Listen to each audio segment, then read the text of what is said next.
Goeiedag en welkom nog een keer Kwarantynwyn in die tuin saam met Elaine. And for today we were given a beautiful bottle of the Brookdale Single Vineyard Chenin Blanc 2020.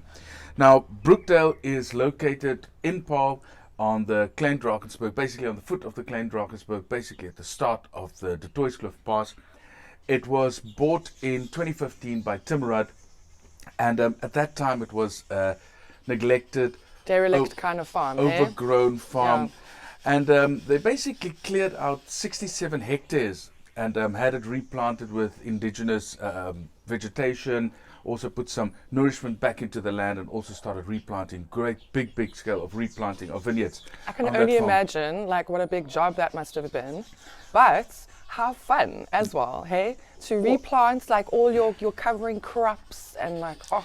It is quite magnificent. If you go there today, the gardens are beautifully gorgeous, kept. Yeah. Right up my alley. Of course, all the vineyards are now fairly young, so they are still looking really good. But in the process of actually clearing up this wine estate, they happened upon a block of Chenin Blanc that was still producing some really good fruit just on top of one of the slopes. And this is where this Brookdale Single Vineyard Chenin Blanc comes from.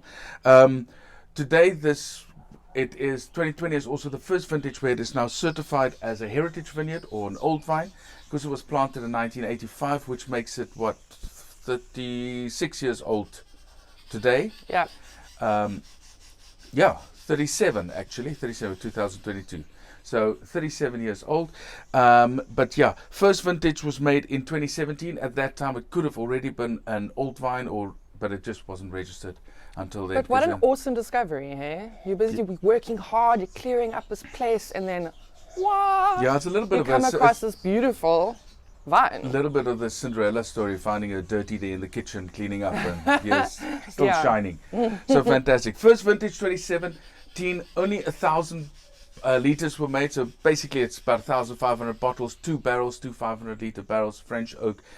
One was new, one was an older barrel, so basically a 50% new oak wine. And if you can get your hands on a 2017, it still drinks really deliciously. And funny enough, it doesn't really show that much oak on it, what you would expect, especially when it comes to using 50% new oak on a wine like this. The 2020 vintage have been fermented in 3 different sizes of French oak barrels, also not so much new oak on this time, 2 to 5 liters, 300 liters and 500-liter barrels, 12 months in there, and then afterwards 10 months on the lease in 2,500-liter foudre, just to give you a little bit of mid-palate weight and richness on the wine itself. It's super balanced as well. Like, don't you find it's a really nice balanced wine? It is. The nose is absolutely captivating. Oh yeah. And the wine also spends about 4 months in bottle afterwards before they actually release it.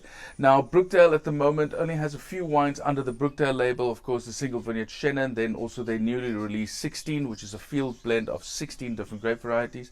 I don't even know all the grape varieties, but they're all interplanted into one vineyard. Interesting. And then, of course, they've got their second label, Mason Road, of course, which is now a lot of the, like you said, the younger vineyards that's starting to come into production. Those grapes are first going into the Mason Road before they will probably one day get old enough and big enough to be put under the Brookdale label as also, well. how interesting is the winemaker, Kiara, hey? What's her name? Kiara Scott. Kiara Scott. So she's been there since day one. Tim Ruud acquired her right from the beginning. But they also had Duncan Savage from Savage Wines, basically consult, and he's still consulting for them. He was quite involved with the first vintage, and then sort of stepped back and let Kiara shine through. And she said something really interesting. She said that if she could grow roots, she would grow with the vines. Lady after my own heart. No, it's absolutely beautiful, and I think she's got a very bright future ahead of her. She is still very young. I think I speak under correction. 32 years old maybe, so she's got quite a few vintages left in her. Sorry to say a lady's age. But for now, the wine in itself shows quite a lot of fruit. There's some beautiful pear, there's some white peach on there, there is some citrus. I get a little bit of honey on the nose. Touch There's a little bit of honey. As far as I know, there is a small portion of the wine underwent malolactic fermentation. Yeah. So you have a little bit more of that richness on there. It's quite mineral and pithy towards the end. but it's got an amazing finish, and the citrus and the fruit flavors just keeps on carrying on. And we're talking a lot and we're sipping a bit, but the flavor just stays in the mouth. Yeah. And that to me is always a sign of a really good wine. It just lingers. There's no astringencies or anything like that. The acid is beautifully balanced. The oak is nice. It gives a bit of spice to the wine, but it doesn't dominate the wine. And this is definitely like a pairing wine, hey? Yeah, this is a great food wine. This Yeah. is not a 9 o'clock in the morning with the feet in the pool wine. You can drink at 9 o'clock in the morning with feet in the pool, but this is not the type of wine for this. You actually want to eat something. We're sitting on an alcohol here of 13.5%, which is absolutely normal, and especially for a region like Paarl. But I was there recently, and it gets quite windy up there on the mountain. The wind really, really howls through there. And it's actually, if it weren't for the wind, it would probably struggle to cool down the vineyards over there as well. So what would you pair it with? Oh, sure. You can do quite a lot of things. Yeah. Poultry on that side, like last night's little roast chicken would have gone fantastic with that. Yes. Maybe some fish dishes with something with a little bit more richness to it, because this wine, you don't want to give it to the most delicate of fish, but you want something that has something a bit more richness in the sauce. Things like that would be quite Quite it's delicious. a delicious wine. Wow.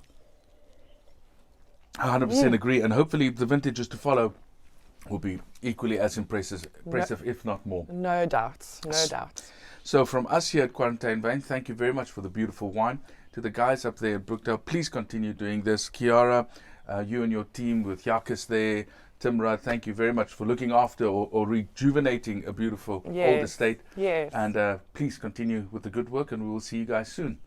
Cheers. Cheers.